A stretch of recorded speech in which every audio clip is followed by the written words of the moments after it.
Bonjour et merci de suivre DK News Africa, votre chaîne d'information qui vous informe en temps réel sur l'actualité politique, sécuritaire et sociale de la République démocratique du Congo. Nous vous remercions sincèrement pour votre fidélité et votre confiance.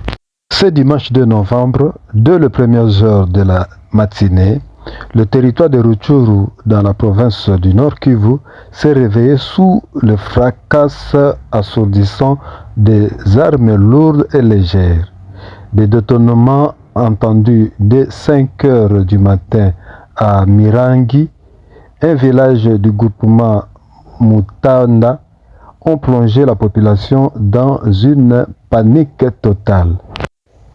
Les affrontements opposent les combattants Wazalendo fidèles au général autoproclamé Bingabo aux éléments du M23-AFC Rwanda. Ces nouveaux épisodes de violence témoignent d'un climat d'insécurité persistante dans cette région déjà meurtrie par des années de guerre. Selon les informations recueillies sur place, les Wazalendo ont lancé une attaque surprise contre les positions du M23-AFC Rwanda à l'aube, déclenchant des combats d'une intensité inhabituelle.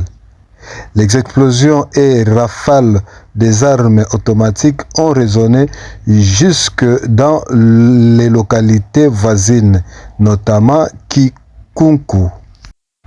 Comme souvent dans ce genre de situation, ce sont encore les civils qui payent le plus lourd tribut.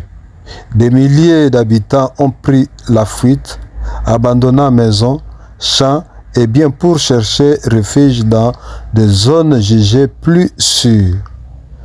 Les routes menant vers Kikuku et d'autres villages de la chefferie de Bouécha sont envahis par des familles entières portant des ballots sur la tête et des enfants dans les bras. Les témoins évoquent une scène de désolation, des femmes en pleurs, des vieillards épuisés et des enfants hagards ne sachant où aller. Ces populations, déjà fragilisées par des mois d'instabilité, se retrouvent une fois de plus dans l'incertitude. Cet affrontement ne survient pas dans un vide politique.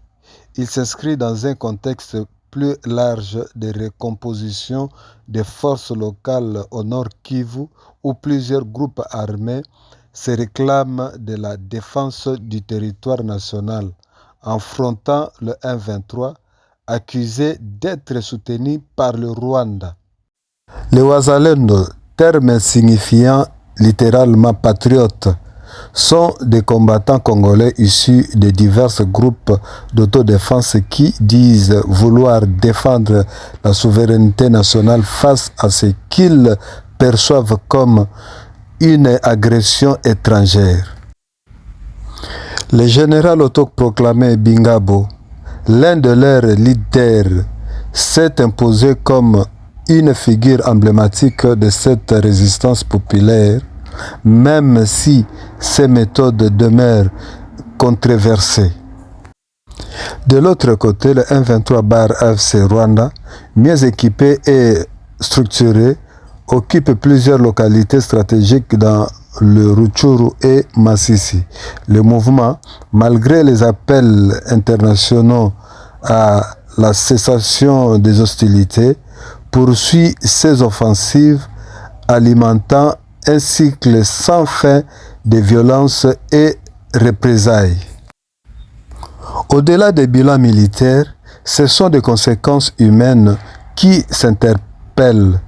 Des sources locales parlent déjà de plusieurs morts et blessés à Mirangi, sans qu'un chiffre précis ne soit encore disponible. Plus grave encore, cette enflammée de violence est survenue un dimanche matin, jour consacré au culte pour de nombreux chrétiens de la région. Plusieurs fidèles n'ont pas pu se rendre à l'église. Les tirs résonnaient non loin des habitants. Cette situation rappelle combien la paix demeure un luxe fragile dans l'est de la République démocratique du Congo, où la guerre empêche même les citoyens de vivre leur foi dans la sérénité. Face à cette énième attaque, les regards se tournent vers les autorités provinciales et nationales. La population du Nord Kivu attend une réaction claire et ferme du gouvernement congolais. Il ne s'agit plus seulement de dénoncer, mais d'agir concrètement pour restaurer l'autorité de l'État. Les promesses de sécurisation du territoire, les accords régionaux et les discours de paix doivent enfin se traduire par des actes sur le terrain. La population de Mirangi, de Kikunku et de tous les Rutshuru réclament le retour des FARDC dans leur village, la fin des déplacements forcés et la garantie d'une vie normale.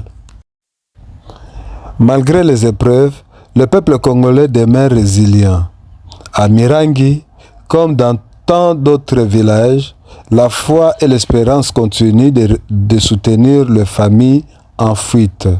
Ces populations croient encore à un avenir meilleur, à condition que la paix ne reste pas un simple slogan politique. La situation à Mirangi est un symbole du drame congolais. Une guerre qui ne dit pas son nom, des populations sacrifiées et un État en quête de redressement. Il est temps que les armes se taisent, que le cœur s'ouvre au dialogue et que la nation congolaise retrouve son unité. Merci chers téléspectateurs d'avoir suivi cette analyse sur DK News Africa. Continuez à vous informer avec nous, car ensemble, nous faisons entendre la voix du Congo. N'oubliez pas d'aimer cette vidéo, de vous abonner à notre chaîne et d'activer la cloche de notification pour ne rien manquer de nos prochaines analyses. Reportage signé Apôtre Dédé Kibala pour DK News Africa. L'Afrique vit autrement.